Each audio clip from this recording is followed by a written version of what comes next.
Ата-аналар мен оқушылар интеллектуалды білімдерін көрсетті. Үштік одақ қауымдастығының ынтымақтастығы мен бірлігін нығайтуға бағытталған шарада бастауыш сынып оқушылары мен олардың ата-аналары білгенге маржан атты тақырыбында интеллектуалды сайысына қатысты. 4 кезеңнен тұратын сайысқа 4 команда қатысып, біліктіліктерін көрсетті. Алдымен сайысқа қатысушыларға әділқазы алқалары таныстырылды.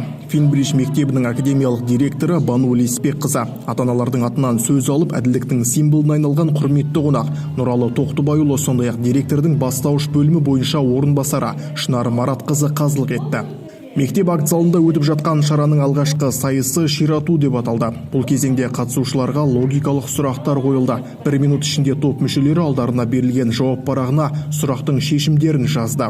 Бұл сайыста жеңіс жұлдыз мықтылар командасы бірдей 3 сұраққа дұрыс жауап берді. Екінші кезең тауып көр деп аталды. Бұл кезеңде LED экранда 3 сурет көрсетіледі. Олардың арасында өзара байланыс бар. Сол байланыстарда жасырылған бір сөзді тауып жауап парағына жазу қажет. Қатысушылардың логикалық ойлау қабілеттерін шыңдаған бұл кезеңде сүрінбей өткен жұлдыз мықтылар командалары үздік деп танылды.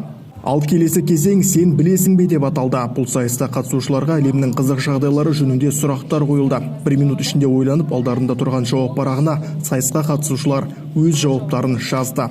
Одан әрі ребусты шеш деп аталатын соңғы сайыс басталды. Оқушылар мен ата-аналар 1 минут ішінде ребусты шешу қажет.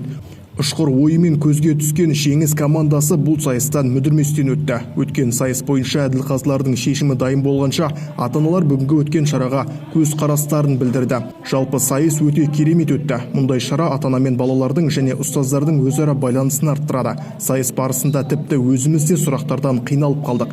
Бізге де бір миымызға сергектік сыйлады дейді ата-аналар. Ересек өмірде біз бұндай тапсырмаларды орындай бермегендіктен біздің де миымызға бір жат толып қалды. Кейбір сұрақтарда біз тосылып қалсақ, балалар да болып жатты. Сонымен ұнады. Негізі ойын балалардың арасында қарым-қатынас, ата-анамен қарым-қатынас өткен рөлдерден ғой. Сонда осындай форматта ұйымдастырғандарыңызға үлкен рахмет айтқым келеді. Шара өте жоғары деңгейде ұйымдастырылған. Ең бірінші сіздерге үлкен рахмет. Ата-ананың баланың тәрбиесіне ата-анадан бөлек мектептегі мұғалімдердің себебі өте үлкен тәрбиеге. Сіздер сонша уақыт бөліп тәрбиесіне де барлық жағына қарап, біліміне де қарап беріп жатқан тәрбиелеріңізге біз алғысымыз шексіз. Бүгін енді көріп отырмыз, дайындық өте үлкен жақсы. Жеңіс командасы бірінші орын алады деп ойлаймыз.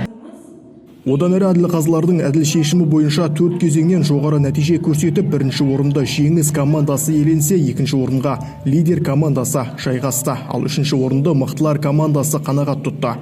Айта кетейік, мектебімізде үштік одақ, яғни ата-ана, оқушы, ұстаз арасындағы байланысты арттыру бағытында түрлі шаралар жиі ұйымдастырылып келеді. Мұндай шара алдағы уақытта өз жалғасын таба бермек.